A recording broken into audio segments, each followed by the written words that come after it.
কুমিল্লা সিলেট মহাসড়ক 4 লেনে উন্নতিকরণ প্রকল্পের স্থবিরতা দূরীকরণ এবং বর্তমানে জরাজীর্ণ দশার কারণে সৃষ্ট জনদুর্ভোগ নিরসন প্রসঙ্গে মাননীয় স্পিকার, কুমিল্লা সিলেট মহাসড়কটি দেশের দক্ষিণ পূর্বাঞ্চলের সাথে উত্তর পূর্বাঞ্চলের সংযোগকারী প্রধান অর্থনৈতিক করিডোর। কুমিল্লার ময়নামতি থেকে ব্রাহ্মণবাড়িয়ার দরখার পর্যন্ত মোট 54 কিলোমিটার এই মহাসড়কটি 4 লেনে উন্নতি করার কাজ 2022 সালে শুরু হয়ে 2026 সালের জুনের মধ্যে শেষ হওয়ার কথা থাকলেও বর্তমানে এর কাজ প্রায় স্থবির হয়ে আছে। ভিডিও চিত্র এবং সরজমিন এবং আমি যেহেতু এই এলাকার স্থানীয় বাসিন্দা, আমরা সব সময় দেখি মহাসড়কের বিভিন্ন স্থানে বড় বড় গর্তের সৃষ্টি হয়েছে এবং সংস্কার কাজের ধীরগতির কারণে সামান্য বৃষ্টিতে সড়কটি কর্দমাক্ত ও চলাচলের অযোগ্য হয়ে পড়েছে। বিশেষ করে ময়নামতি, কংসনগর, জাফরগঞ্জ, দেবিদ্বার, কোম্পানিগঞ্জ, মাধবপুর বাজার এলাকায় প্রতিদিন ঘন্টার পর ঘন্টা দীর্ঘ ভয়াবহ যানজট সৃষ্টি হচ্ছে এবং এই বর্ষাকালে খানাখন্দরের সাথে এখন যুক্ত হয়েছে এক ধরনের মরণ ফাঁদ। প্রতিদিন কোনো না কোনো দুর্ঘটনা ঘটছে। এই মহাসড়কটি ধারণ ক্ষমতার কয়েক গুণ বেশি যানবাহন বহন করায় এবং রাস্তার প্রশস্ততা যেহেতু গত সপ্তাহে উল্লেখ করেছি মাত্র 18 ফুট হওয়ায় নিয়মিত প্রাণঘাতী দুর্ঘটনা ঘটছে। একটা রিপোর্ট দিয়ে রাখি, গত এক বছরে 100রও বেশি মানুষ এই রাস্তায় দুর্ঘটনায় মারা গিয়েছে। মাননীয় স্পিকার, দক্ষিণ পূর্ব এশিয়ার 5টি দেশের সঙ্গে উপ-আঞ্চলিক সংযোগের এই গুরুত্বপূর্ণ রুটটি বর্তমানে চরম জনদুর্ভোগের কারণ হয়ে দাঁড়িয়েছে। অতএব বিষয়টি অত্যন্ত জনগুরুত্বপূর্ণ বিধায় মাননীয় মন্ত্রী মহোদয় প্রকল্পের কাজ দ্রুত বাস্তবায়নে কি কার্যকর পদক্ষেপ নিচ্ছেন এবং বর্তমানে মহাসড়কের জরাজীর্ণ অংশগুলো জরুরি ভিত্তিতে মেরামতের জন্য কোনো পরিকল্পনা আছে কিনা তা সংসদকে অবহিত করার জন্য সবিনয় অনুরোধ জানাচ্ছি এবং স্পেসিফিকভাবে মাননীয় মন্ত্রী আপনি উল্লেখ করবেন কিনা সে বিষয়টি আপনার কাছে সবিনয় অনুরোধ জানাচ্ছি। ধন্যবাদ মাননীয় স্পিকার। মাননীয় সদস্য, ধন্যবাদ। এবার মাননীয় সড়ক পরিবহন ও সেতু মন্ত্রী জনাব শেখ রবিউল আলমকে এ বিষয়ে একটি সংক্ষিপ্ত বিবৃতি প্রদানের জন্য আহ্বান জানাচ্ছি। মাননীয় স্পিকার, আপনাকে ধন্যবাদ। মাননীয় সংসদ সদস্য, কুমিল্লা সিলেট মহাসড়কের 4 লেনে উন্নতিকরণ প্রকল্পের স্থবিরতা দূরীকরণ এবং জরাজীর্ণ দশার সমাধান চেয়েছেন। মাননীয় সংসদ সদস্য এবং মহান সংসদকে এ বিষয়ে অবগত করছি, বাংলাদেশ সরকার এবং ভারতীয় লাইন অফ ক্রেডিটের যৌথ অর্থায়নে কুমিল্লা ব্রাহ্মণবাড়িয়া জাতীয় মহাসড়ককে 4 লেনে জাতীয় মহাসড়কে উন্নতিকরণ প্রকল্পটি ইতিমধ্যে একনেক সভায় অনুমোদিত। প্রকল্পটির মোট ব্যয় 7,188 কোটি 66 লক্ষ টাকা। তার মধ্যে জিওবি ফান্ড থেকে 4,378 কোটি টাকা এবং প্রকল্পের ভারতীয় সহায়তায় লাইন অফ ক্রেডিটের আওতায় 2,810 কোটি 65 লক্ষ টাকা বরাদ্দ ছিল।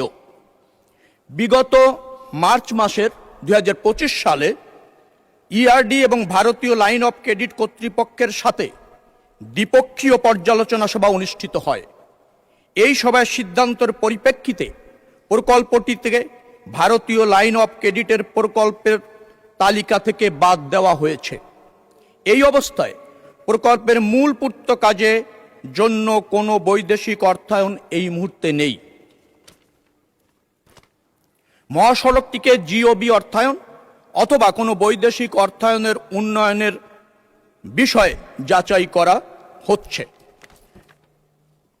মাননীয় সংসদ সদস্য জেনে খুশি হবেন, 82.68 কিলোমিটারের জাতীয় মহাসড়কটি ব্রাহ্মণবাড়িয়া হতে সরাইল পর্যন্ত প্রায় 28 কিলোমিটার অংশ বর্তমানে জাতীয় মহাসড়কের উন্নয়ন প্রকল্পের আওতায় উভয় পাশে ধীর গতির যানবাহনের জন্য পৃথক লেন সহ 4 লেনে উন্নত করা হচ্ছে। বর্ণিত প্রকল্পে বাস্তবায়ন হলে বিভাগীয় শহর চট্টগ্রাম এবং সিলেটের মধ্যে সড়ক যোগাযোগ নিরাপদ এবং উন্নত হবে। সুপারভিশনের জন্য পরামর্শক প্রতিষ্ঠান নিয়োগ করা হয়েছে। পরামর্শক প্রতিষ্ঠানের প্রকল্প মহাসড়কের ডিজাইন চূড়ান্ত করা চলছে। 82.68 কিলোমিটারের সড়কটিকে অধিকতর ক্ষতিগ্রস্ত অংশ, যেটা মাননীয় সংসদ সদস্য উল্লেখ করেছেন, বিশেষ করে দেবিদ্বারের শহর অংশ, কংসনগর,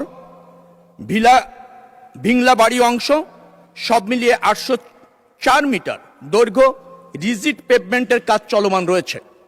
এছাড়া পিরিয়ডিক মেইনটেনেন্স কর্মসূচির আওতায় ময়নামতি, কংসনগর, ফুলগাছতলা, দেবিদ্বার, কোম্পানিগঞ্জ, ভিংলাবাড়ি, কাঠেরপুল ও কুঠিচৌমনি অংশে আরও 1845 মিটার সড়ক অংশ 10.30 মিটার প্রশস্তকরণের প্রকল্পের আওতায় রিজিড পেভমেন্টের নির্মাণের জন্য দরপত্র মূল্যায়ন প্রক্রিয়াধীন রয়েছে। এছাড়া কুমিল্লা থেকে দেবিদ্বার অংশ 20 কিলোমিটার 34 ফিট প্রশস্তকরণের জন্য ইতিমধ্যে রক্ষণাবেক্ষণ খাত হতে কার্যক্রম গ্রহণ করে দরপত্র আহ্বান করা হয়েছে। আশা করা যায় মহাসড়কটিতে অধিকতর ক্ষতিগ্রস্ত অংশের রিজিড পেভমেন্ট সহ প্রশস্তকরণের কাজ খুব শীঘ্রই শুরু হবে এবং এই অঞ্চলে মানুষের যে দুর্ভোগ আছে তা অতি সত্বর লাঘব হবে।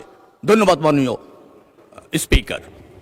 ধন্যবাদ মাননীয় মন্ত্রী। মাননীয় সদস্য মোহাম্মদ আবুল হাসনাত এ ব্যাপারে একটি প্রশ্ন করতে পারেন। মাননীয় স্পিকার, একদম ছোটবেলা থেকেই আমরা এই মহাসড়ক দিয়ে যাতায়াত করি এবং সারা বছর ব্যাপী এই রাস্তায় আমরা দেখি কেউ না কেউ মাপতেছে, কেউ একটু ইট আনতেছে, কেউ একটু বাইপা যাইতেছে এবং আমরা সারা বছর একটা ফিল থাকে এই রাস্তার কাজ এই বুঝি এই মাসে হয়ে যাবে, ওই মাসে হয়ে যাবে এবং এটা মোটামুটি আজকে আমার জীবদ্দশায় আমি 20 বছর ধরেই দেখে আসতেছি মাননীয় স্পিকার।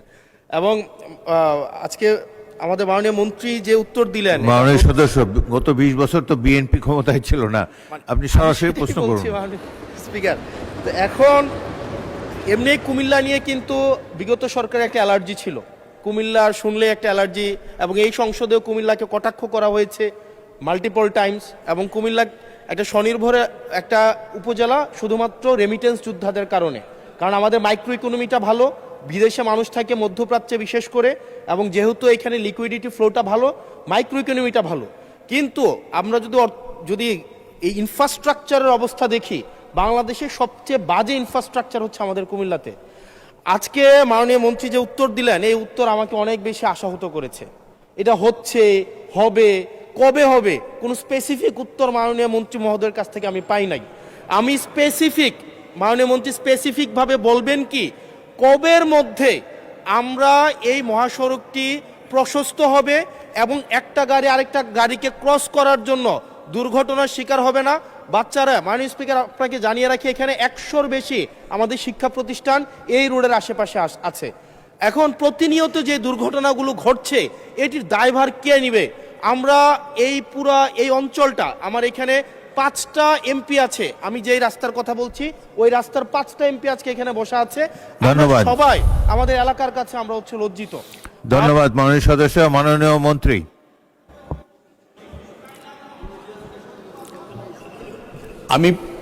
ধন্যবাদ মাননীয় স্পিকার। আমি প্রথমেই উল্লেখ করেছি যে এটি একনেকে পাশ হওয়া একটি প্রকল্প যার দৈর্ঘ্য 82.68 কিলোমিটার, কিন্তু জিওবি ফান্ড এবং ভারতের যে অর্থায়ন লাইন অফ ক্রেডিট, সেই ফান্ড প্রত্যাহার হওয়ায় এই প্রকল্পটি এই মুহূর্তে অর্থায়নের নিশ্চয়তা নেই।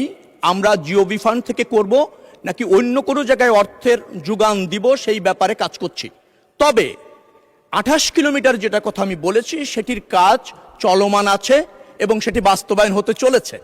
বাকি যে অংশটা আছে সেটা আমরা ফান্ড সার্চ করছি, ফান্ডের নিশ্চয়তা হলেই দ্রুততম সময়ে শুরু হবে।